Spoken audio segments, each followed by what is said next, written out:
Welcome to Turn Two with Scott and Troy. Our podcast is presented by Jack's Implants and Dentures, led by former Georgia baseball player Dr. Alex McRae and his partner, Dr. Spencer Russell. Visit jacksimplants.com to let this hometown practice make your smile a home run. It's been a little bit. It turns out that traveling in Major League Baseball and the grind of the minor league baseball schedule is tough. So we appreciate you guys kind of giving us a little bit of leeway here as we get our routine down in the early part of the season. I'm Scott Kornberg, my good friend Troy Johnston.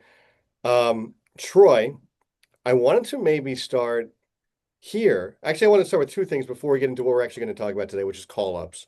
Because in Jacksonville, we've had so many this last week, and you're familiar with David Carpenter and really the neat things that he does, and a lot of the guys who have gone up to the major leagues. But you were at a Colorado Rockies game at Coors Field, and there was a fan there who was holding up a sign for our podcast. Were you surprised by that? The funniest part about that, oh my goodness, when that happened, I remember thinking about it like for a couple days. I totally forgot about it now. Yes, we had a special visitor at the Colorado Rockies game. I think we were playing the Dodgers. No, we were playing somebody else. I don't know, whoever it was. But I Padres, maybe. look up on the screen and I see, hey, follow the Turn Two podcast at Turn Two Pod. And I look at it and I'm looking up on the big screen and I'm like, wait, that's my podcast. Wait, and I'm pointing around. I'm like, hey, like that's who knows me? Who is this? Because I didn't have any warning. You didn't give me any warning about this. But I had Scott, told you your like sister I told you showed like up two to weeks the. before, but you had forgotten. It's okay. I'm a man. Things go over my head. Um, but yeah, Scott, your sister came to the game and was yelling at me and saying, "Let's go, Troy!" And I gave her a couple baseballs and got to meet her. What a wonderful human being! And the best part of the sign, which I don't know if you actually read this part, I she did. said, "I'm single." That was I was laughing and cracking up. That was just absolutely hilarious because you see all these big league teams now, and even the Jacksonville Jumbo Shrimp are doing speed dating. So Yes. maybe she was going to do speed dating and try to find somebody at Rocky's game. The really funny part about this that I don't think you know, maybe you do. Huh? So your wife Haley messaged me on Instagram the next day, and she said that a lot of the other wives were like, what the heck is going on? Like, is she trying to hit on Troy? And she was like, no, that's Scott's sister. Oh, and I know how much fun she had. The biggest smile on her face. She Yeah, looks she, like she was having a great time. But what an awesome! I mean, we got to thank her for the free yeah. advertising because now all of Colorado knows about Turn Two, the podcast. Also, how about your guys' organization? The fact that they put that on the video board, which is the biggest video board in all of Major League Baseball. I Major mean, props to the Rockies.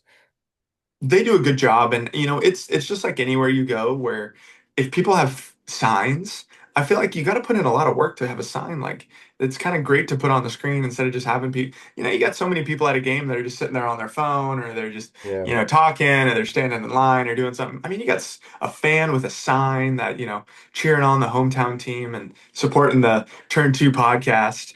They might as well plug them, get them on the screen. That is organic advertising. So thank you to my Yes, sister. She's awesome. thank you. The question that she asked, and then my wife also asked the same thing. So I have to start here as well. Okay. Is she's like, why do they have a furry purple coat in the dugout? And my wife was trying to explain to her that all these teams have crazy home run celebrations, but Maddie wanted to know how did you guys decide on that? Is there any reasoning, or was it just there? I was asked this a couple weeks ago too, and so our pitching coach Gabe just brought it to the field one day. I don't know if it was planned. I don't know if he just found it and he was like, "Oh, this would be perfect." But we didn't have anything for any home run celebrations yet, and he brought this coat, and we were like, "Wow, this could not be more perfect for Rockies." And I guess the year before they had like a ski helmet, which is great. Ski helmets are awesome, but some guys had really big heads and some guys had really small heads, and it didn't really work the whole time. But you have a extra large, puffy pimp coat that is just so it's becoming iconic this year of the Rockies and how many home runs we're hitting. And it's so exciting to just have something like that. But I wish there was a better story behind it. But in my mind, it just kind of showed up and we put it on and we wore it. Yeah, I think that. So I think a couple years ago here, didn't they try to put like one of those jumbo shrimp chains in the clubhouse? But it was like it Yes. was forced. It was forced. It was It was forced. It not was forced. popular. You couldn't quite get it like that. I do really like also what the Marlins are doing with their club Yes. sign. I thought that was really creative. What are the Jumbo Shrimp doing right now? We have like a horse, like one of those fake horses that they you hit a home run Yes, and you gallop and you ride through the dugout. So that's a that good one is one. pretty funny. That's good. I like that.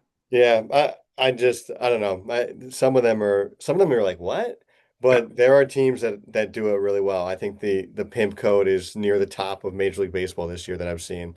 I think it is too. There's some really fun ones, but that one's easy. Everybody fits into it. It's great.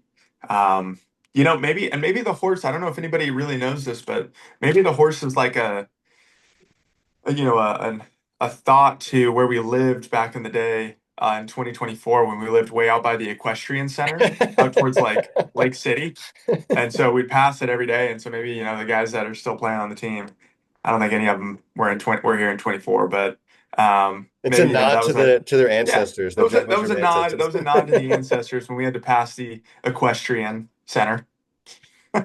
I forgot you guys are all the way out there. Yeah. Oh Now yeah. they live in the Trust apartments. me, I didn't forget. Now they live in the apartments literally across the street. I know. How great is that? Well, I Incredible. guess, we were supposed to last year, but they burnt down. They Yeah. had like some kind of fire or something like that. But I mean, honestly, they're doing such a great job with the Jumbo Shrimp players now. I can't give them enough props, for the people in the front office that are taking care of that. They're treating the players as they should be. They're doing such a great job. Speaking of the players, so what a run. Five major league debuts in 6 days. We're recording this on Saturday, May 9th. So I'm unaware of anything happening between now and Tuesday. It's possible it could be another one. So when you're in a clubhouse, I think it's pretty special when you get one, right? And it's like maybe 3-ish weeks later, you get another, probably on average. To get five in 6 days, like, what would your reaction be, you think, if you were still here, of like seeing guys complete their dream and getting up there for the first time? So I have actually been in that spot, if you know, in 2024 when the Jumbo Shrimp set the record, or in the Marlins set the record for the most transactions, whatever it was. But wow, what an opportunity for these guys that have so earned it. You've got your five players that are they're studs. They're Yeah. absolute studs. They've been studs and they've proved it day in and day out. And that's really what it takes to get to the big leagues. And being the guy where I have been that is sitting in my locker, wanting to celebrate, wanting to be with the team, but knowing, hey, that could have been me as well. That, maybe I know I can play up there. I know I can have success. It could have been me. It wasn't me. You kind of have a chip on your shoulder and you kind of get a little gritty and you kind of get a little bit, um, you try to do your best and you get a little angry about it. But the best part that you can learn from something like that is when things get hard in the big leagues and at bats start piling up, you start thinking about different things. You're starting to think about your family, all these different stuff. Those moments that you're so angry, so frustrated, it should have been me. I wish I had more playing time. I wish I was on this team. I wish I was on this team. I wish I would have got traded, released, all this kind of stuff. It forces you to focus internally and focus you to work on your own anxiety, to work on your own thoughts. Because once you get to the big leagues, all of a sudden you're playing with house money. You're Yeah. like, wow, I deserve to be here. I'm going to do my best. It doesn't matter what anybody thinks. If I go down, I go down. If I go up, I go up. If I go to a different team, whatever. But you got to realize that a lot of those things happen for a reason. Like you have so many guys in AAA that have big league experience. You have so many guys in the big leagues that are trying not to go to AAA and AAA. And there's so many different things. I think AAA is the hardest level to play at because not only are you worried about, you know, yourself and you're watching the game in the clubhouse to if somebody gets hurt, you're looking around to see who's packing their bags, who gets called in the office, all this kind of stuff, and whose life is going to change just like that. And it's crazy the mental capacity it takes to play in AAA. As much as it is in the big leagues, it's tough, but it's not that tough. It's fun. It's exciting. It's the lifestyle is much different, but playing in AAA is by far the most mentally exhausting level of any level of baseball I've ever played because you're always looking over your back, you're always looking forward, you're always looking to the side. When the best players that I've seen in AAA, they don't really care. They're like, if I get called up, great. I'm gonna go out and I'm gonna try to help the team win every day. But I know I've been in that AAA locker room. I know what it feels like. But to those guys that are there, I mean, you just got to keep pushing. You never know what's going to happen. Crazy things happen in this game all the time. We see it every single day. You get traded, somebody gets DFA'd, you get pulled up, you get DFA'd, you get on a different team, you stick, you do whatever it is, you get traded. There's all these different outcomes that can happen in AAA, and that's probably the coolest part about it. I know when you got called up last year, we detailed how David Carpenter did that, and it was so cool. And I think, we maybe have talked about mine in the past as well with Kyle Mhm. Seeloff and what he did and how neat that was. And I was telling Carp the other day, I was like, man, your call-up game is really strong to start the season. So I thought maybe you've played with a lot of these guys, if not all of them at some point, even in spring training, not necessarily during the minor league season, but I thought maybe we can run through the way he told each guy that they're going to the major leagues because and maybe before we do that, you could talk about and even me, like why that is so special because you for your whole life you work for this one goal. And then when you're told for the first time, I mean, it was like a crazy emotional experience that I probably remember the debut day so vividly like it was my wedding day. Like it's on that Yes. level, like to Yes. me, kids' births, like that kind of stuff. It's because I worked for it for decades, like just chasing after this. And I remember how I felt when I was told and like where I was. And it was very special because I was with a lot of my broadcasting friends. And I'm sure you feel similar to that. Like the way you were told isn't necessarily your debut, but it's kind of like the release of everything you put through this. And it's like, wow, everything just paid off. Even for literally for a bunch of these guys, it was just for one day before they came back here to Jacksonville. But it's even hard to get up there for one day. Yeah. It's hard to play in the big leagues. It's hard to stick in the big leagues. But sometimes it's even just harder to get to the big leagues. But For I one day mean, though. So I yeah, remember for one day. that one of my really good buddies, Tyler Murray, who's now the Knicks broadcaster, Yeah. a couple years ago, he was in Worcester and the Red Sox had called him up and I texted him after the game. And I was thrilled for him, right? Great, great guy. We played Catan during a rain delay here in Jacksonville, which is my favorite board game. And Yep. he actually beat me, but I didn't care because it was Wow. historic. The first Yeah. ever Catan game, technically during an International League baseball game. Like just what incredible history we were witnessing here in Yeah. Jacksonville. But I was thrilled for him. And then a month later, I went to the Marlins and he texted me and he said something that I still think about. Like, we didn't know we'd ever get back, the two of us.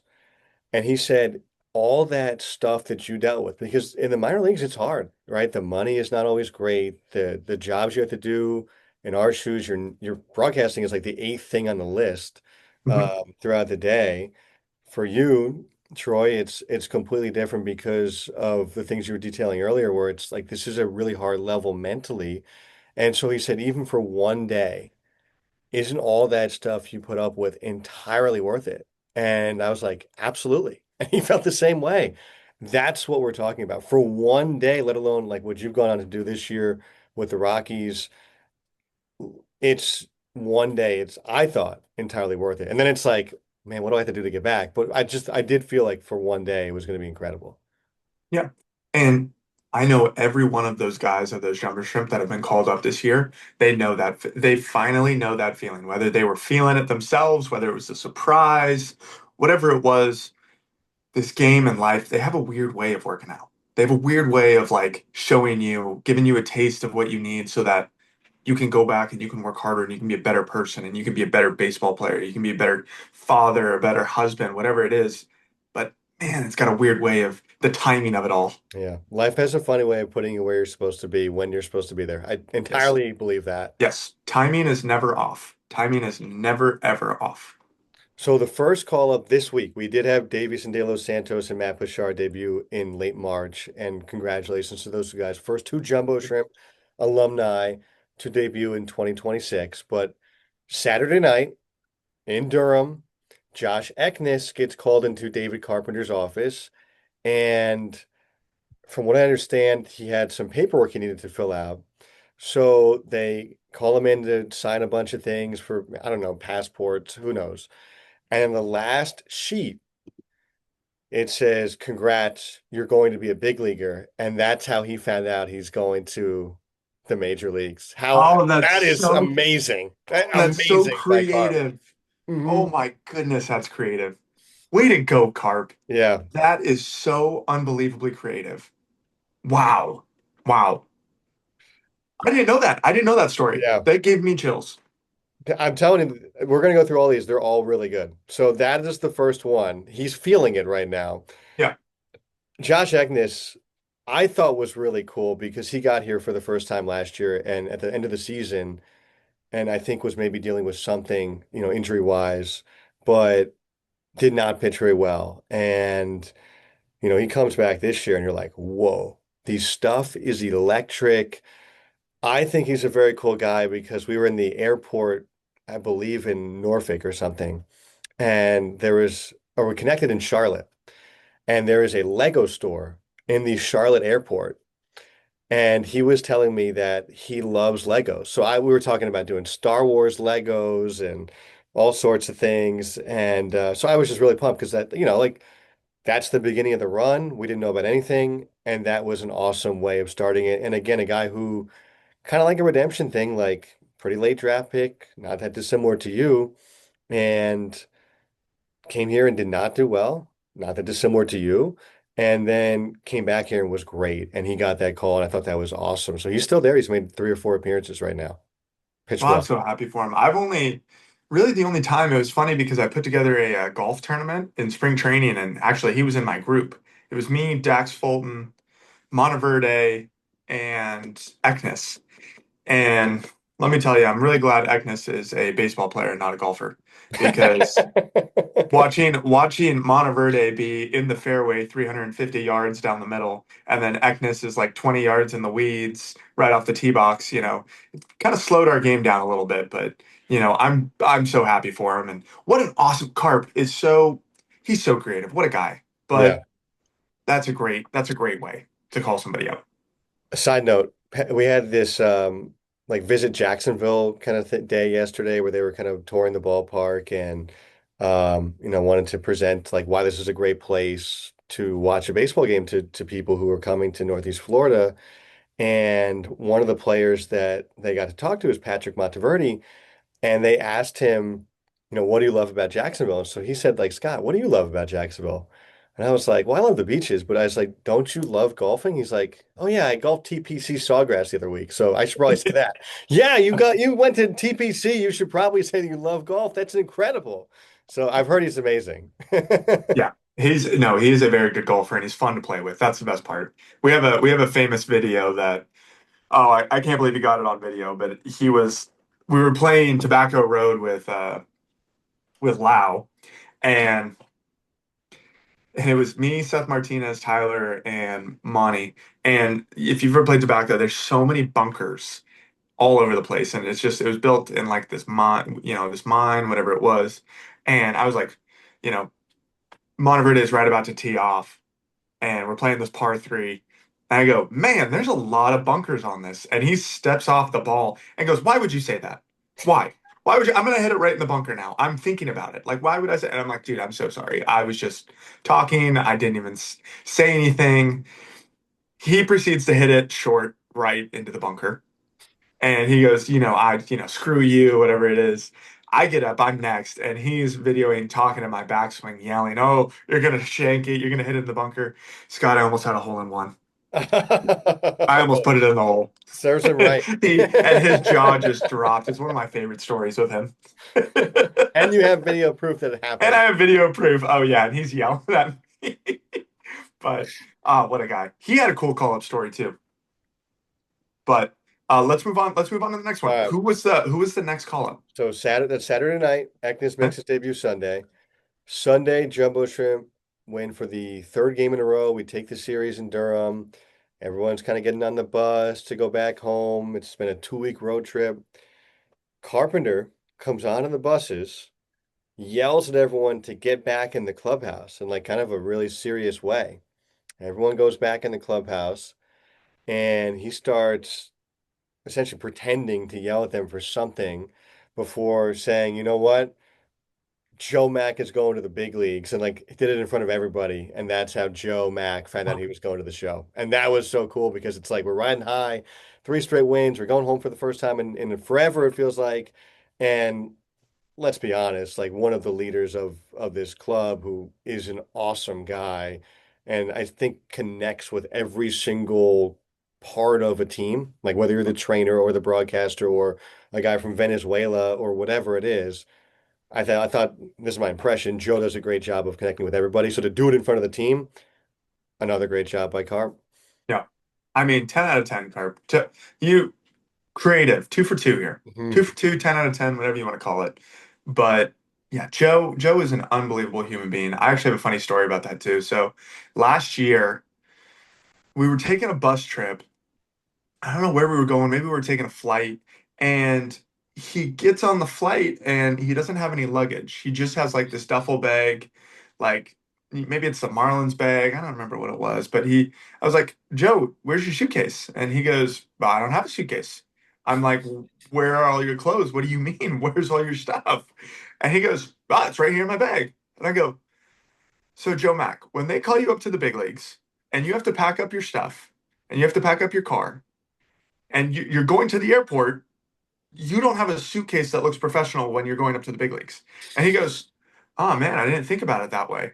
And that next Monday, I told him, I said, hey, I'm going to go to Costco. They have a really cheap, very quality Samsonite luggage package. I'm going to get this for you and you can pay me back. I'm just going to go get it. And so that you have something. And he's like, oh, okay. He's all pumped up. He's like, oh, thanks for the suitcase. Oh, great. All this kind of stuff. And it was so funny because my dad just reminded me about that story. And, now that he's in the big leagues, he has to have a matching suitcase. So now he's got enough suitcases and he looks professional. And, he's still going to have the quickest pop time in the big leagues now. But, he is one of the funnier teammates I've ever had in the sense of like, he's Joe Mack. He's Joe Mack. Hmm. He's a one of one. And I can confirm he has a suitcase, or he had a suitcase with him in Durham. So Yes. there And you it was go. It probably the was one I your bought him. suitcase. I didn't know that, but it was your suitcase. When I got him. Yes. Then we come back to Jacksonville. It's an off day, and Jared Eichhoff, our pitching coach, calls William Kempner, and I think William missed his call. So he calls him back, Naturally. and Eichhoff tells him, hey, you got to come in, throw a bullpen. And then he just drops it like, you know what, you're just going to the show. And I think that is how William Kempner found out. So that's a little bit of a tougher one because it's an off day, but pretty darn cool for William, who you told me a couple weeks ago that you hosted on your college or on his college recruiting visit. Yes, he actually slept on our couch in our house. So we got a funny story about our house, and he reminded me of this because I forgot about it. In my college house, my junior year, we were probably like 7 or 8 blocks off of campus, something like that. Somewhat walkable, not really walkable in the snow. Um, but we hosted all the recruits, and I had my recruit. Kempner was with, I think, Mac Lardner, who was my roommate. And he said, I can't believe we stayed at the zoo. And I was like, the zoo? What are you talking about? And he goes, your house. It called it the zoo. And it was so funny because I forgot about that. My roommates, idiots, absolute idiots, because I brought my dog. Of course, you've met my dog. And they said, we want to, we'll make some money and we'll watch some dogs too, since you have yours. And I'm like, oh, okay, whatever. So they did Rover. And while they were at our house, all the recruits, we probably had 5 or 6 dogs. in the house that we were pet sitting at the time. And we called it the zoo because we would just watch dogs. And there'd always be dogs there. And so people would come over and pet them and hang out and do all this kind of stuff. And but it's so funny. Kempner was one of the best, I think, right-handed arms to come out of Gonzaga. He was unbelievable. We've had some great names come out of there. Brandon Bailey, lefty Marco Gonzalez. We've had Alec Jacob, Casey Legamina, Gabriel Hughes, all these guys. But Kempner got that low slot, low VAA, great fastball, good sweeper. I mean, he's just got an electric arm, and what a nice human being. He's just a fantastic, fantastic human being, He just is like most fun. of the Gonzaga kids. He this year, one little nugget, he's gotten something like 45 outs in AAA, and like 33 of them are on strikeouts. It's something ridiculous this year. I'm He's absurd.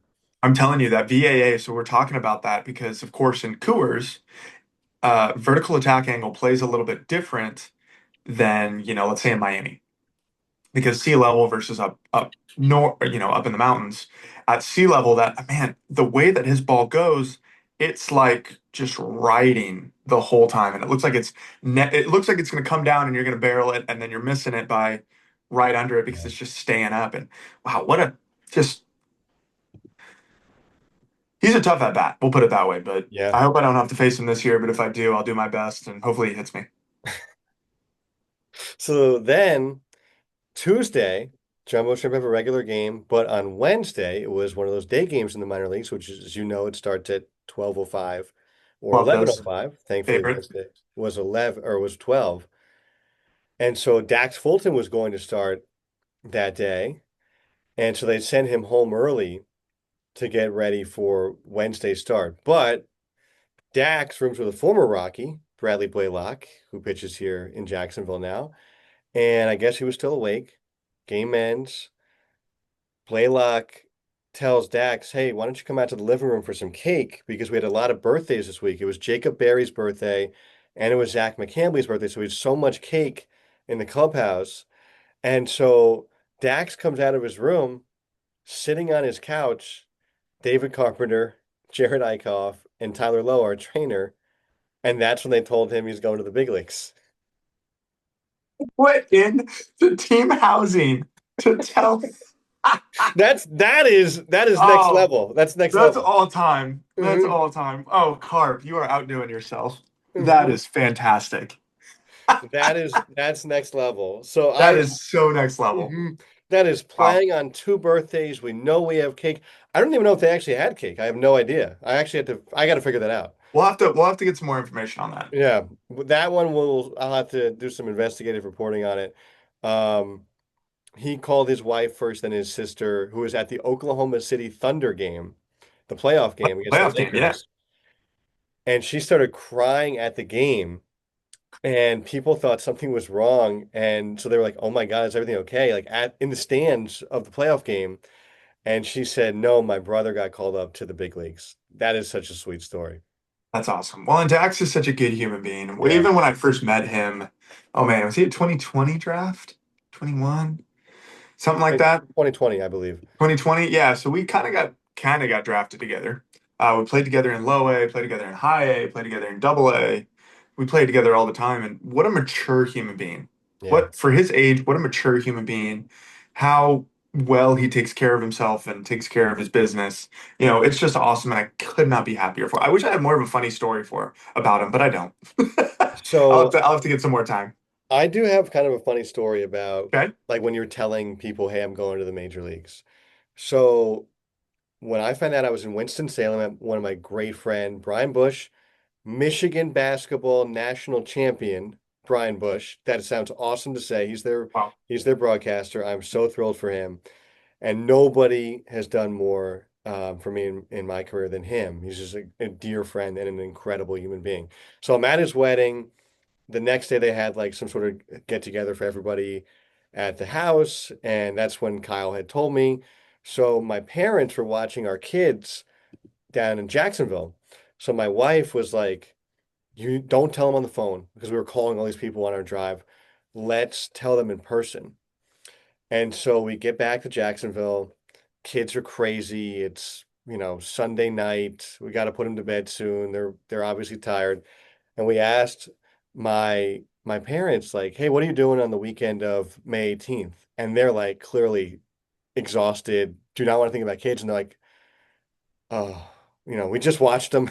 Pretty much was their reaction, it seemed like. And they, I think, had something with some friends in, I don't know, Connecticut or something like that that weekend. And then I was like, they were like, well, why? I was like, oh, I thought you might want to go to Miami because I'm making my major league debut. And they were floored. Like they went from like, oh no, I don't know if I want to watch your kids this quickly again to this will be amazing to go to Miami. Oh, that's awesome. The last one, Okay. we had an off day of no debuts. And then, as you probably are aware, Chris Paddock was one of the Marlins free agency signings this year, and it just wasn't working out. And they had DFA'd him earlier in the week, and there was a lot of rumors, okay, who's going to take his spot in the rotation on Friday? And so Wednesday, after the day game, Robby Snelling, who is ridiculously good, gets called into Carp's office, and he starts talking to him about the situation. Like, we know you've been stressed the last couple of days. It's been so cool. It has not affected your routine. Um, I guess I just want to let you know that they've got their guy for Friday. And so Robbie's like, okay, that's good. I know I'm going to start Friday, in Jacksonville. He's our Friday night guy. Yeah, And then he goes, all right, I'm still throwing on Friday. And Carps says, yeah, you're good to go Friday, right? He's like, yep. And Carp's like, good, because you'll be thrown in Miami. And that's how he told him that he's going to the big leagues. fantastic. Awesome. Oh, Awesome. just awesome. And, These stories, they don't, they never get old. Like they never get I old. could read about or watch the videos of these things for hours on day because you see their emotion. And I don't know if Carp's ever told you this. He's told me this. The reason that he thinks these through so much is because when he was told he was going to the big leagues for the first time, it was like he was in the shower in his hotel room, and whoever was his manager had called the room. His roommate said, no, he's in the shower. He calls him back, and the manager's like, okay, you're going to the big leagues. And like that's how he told him. And it was Yeah. like, wow, like that, like, whoa, like there was nothing cool about it. And he said he wanted to make it special for everyone else because maybe he didn't get that great call up story himself. Yes, yes, he's told me that plenty of times, and it's so cool that he is now in the position. This is more of a David Carpenter interview than anybody else at this point, Yeah.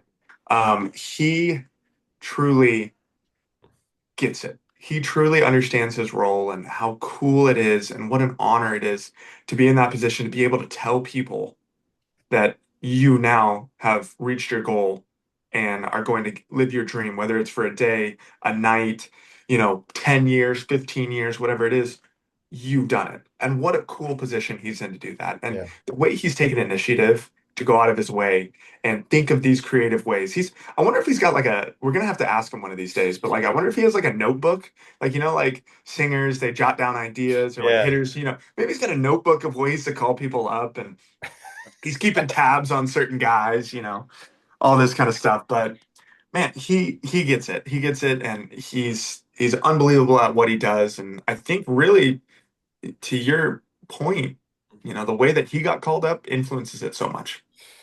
And the alternative, right? If you're a manager, the alternative is bad news. You Yes. are Yep. getting released. You're getting traded could be good news, but I think that he takes that stuff really hard when he has to release somebody. Because Yes. he was that guy, right? Yes. He knows what it was like to be on the other side of that. So I think when you have somebody, and we talked about him, we had him on the pod, and I know on our broadcast we talk about the culture he's created here and the level of care and love he shows his players. And I think it's because of reasons like this. He gets it. He was at this level. He knows how hard it is. All the things you referenced earlier, he was in your shoes 7 years ago.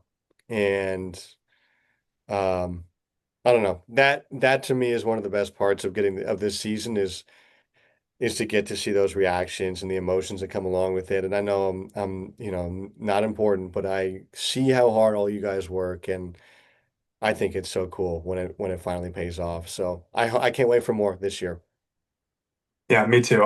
Again, congratulations to all the guys that are making their debuts or have made their debuts. What an awesome time in your career. It's unbelievable, but just remember where you come from. Remember how hard it was because it's only gets harder. It doesn't get much easier. It only gets harder, but man, does it get sweeter, just like you and come on, you and Scott or Scott and I. Scott and I was talking to the third Yeah. person. Scott and I know. All right. That'll do it for us. Again, the Turn Two podcast is presented by Jack's Implants and Dentures, led by former Georgia baseball player Dr. Alex McRae and his partner, Dr. Spencer Russell. Visit jacksimplants.com to let this hometown practice make your smile a home run. If you like what you heard today, guys, please rate and review us. Follow along. We want to continue to build our following. I love this episode, so I hope you guys felt the same way. For my good friend Troy Johnson, I'm Scott Kornberg. Talk to you guys soon. Thanks for listening.